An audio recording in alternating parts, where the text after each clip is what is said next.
Welcome to Rebuild Prime Time. Our season has wrapped up, but I got to tell you all about this Super Bowl because we had a little Super Bowl last week going on between none other than Brandon Griffin and this handsome dog right here. That's right, Super Bowl 4. Let's get ready to rumble, Brandon, because there was some rumbling going on. Let's start on Thursday night. Only one player from our two teams played. It was my Brees Hall. If you'll remember at the start of the season, Grant Miller was running down my Brees Hall pick, and I was willing to tell anyone that listened, Brees Hall is not a nothing burger. Brees Hall is one of the most talented players in the NFL, and he'll be cooking by the end of the season. Guess who was cooking Thursday night? That's right, 27.6 points, gave me a nice early lead from the man I'm dubbing as the 2025 number one overall pick in fantasy football. Not next year because CMC's still in the league. 2 years from now, Brees Hall will be the number one pick. Write it down, lock it in. So I take an early lead to Saturday night. Brandon and I each have players, Detroit, Dallas. Brandon has three guys, but I've only got one, but look who it was. It was some guy named C.D. Lamb. That is right, one of my top picks this year. A guy I loved, a guy I really had a good feeling about this year. Picked him in the first round in a lot of leagues.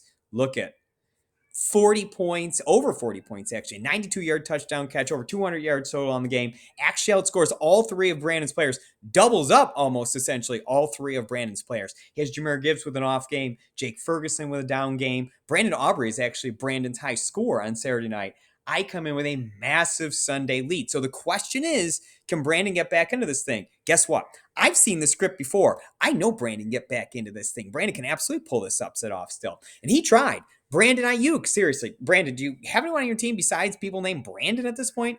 Brandon Ayuk is high Sunday score at 24.4. However, got an absolute dud from Matthew Stafford, got a dud from DeAndre Swift, really only topped the 100-point marker. I had already gotten 60-plus points before Sunday. He only got up just over 100, meaning there's only one winner of the rebuild season this year. And let's look at this, my friends. It's Chelsea Hurt. That's right. Chelsea has been trying to get the trophy out of her house for 2 years now. Chelsea can finally get that trophy out of her house because there is one man who's more than willing to take it off her hands, and that's this guy right here. That's right. I am ready. After 4 years of frustration, I finally claimed my first rebuild title. In addition to my Hall Lamb law firm start, man, we were cooking late too. Kyler Murray, big game. Devon Achane, great game from my boy from Miami. Buffalo Bills defense, scoring touchdowns out there. I rack up over 190 points. I was the highest scoring regular season team. I was the highest scoring semifinalist, and I backed it up with a massive total in the final. I feel like I earned this one this year, and I'll take darn good care of that trophy. Pass it along, Chelsea. I'll take it off your hands. There's your final score. 190-28 for me, 117-28 for Brandon. But friends, let's talk about Brandon, shall we?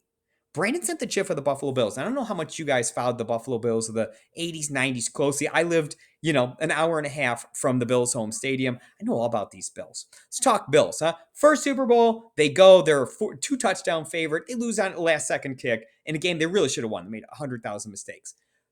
Super Bowl number 2, they go back again. Still a bit of a favorite in that game.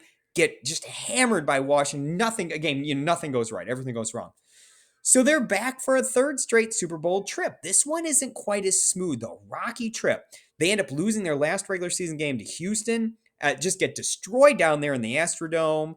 Lose the division to Miami. Have to play a wild card game against that same Houston team the next week in Buffalo. They get down 35-3. Have to make the biggest comeback in playoff history to win that game. Move on. Do make it to the Super Bowl and get throttled by a Cowboys team. Final score of 59-17. Game really wasn't that close. Wasn't that close.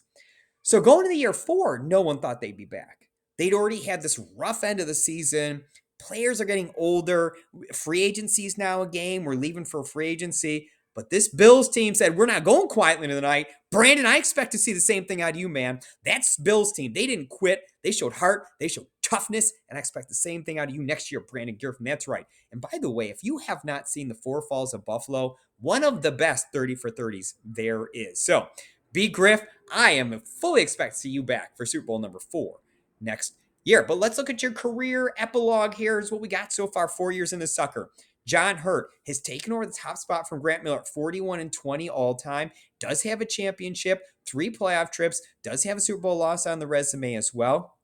Grant Miller, 40-20. does have the championship, also 3 playoff trips, has been the league high scoring team twice. So good work there. Josh Bennington, the third best team by just 1 game over PC at 34-26. PC's 33-25. Difference here in their total games played. 3 playoff trips for Josh, 2 for PC. Both been strong teams in the league so far. Brandon, 34-30 overall, has made the 3 playoff trips, 3 Super Bowl losses, has been strong in that area.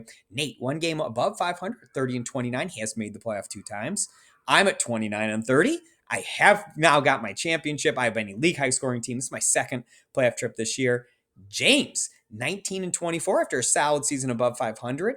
Team Jamad at 12-17. Again, a good, strong finish season this year. And Mike McMorris down on the bottom was actually the league's high-scoring team last year, was abysmal this year. Dropped to 2-18 all time. So that's all we got for the season. It has been a blast sharing the season with you all. I wish you success in your off season, and I wish you success next year coming back trying to take on this juggernaut and Brandon, who I know will show heart and toughness, just like those Buffalo Bills, and back for Super Bowl number 4. So great season, everybody. Look forward to talking to you down the road.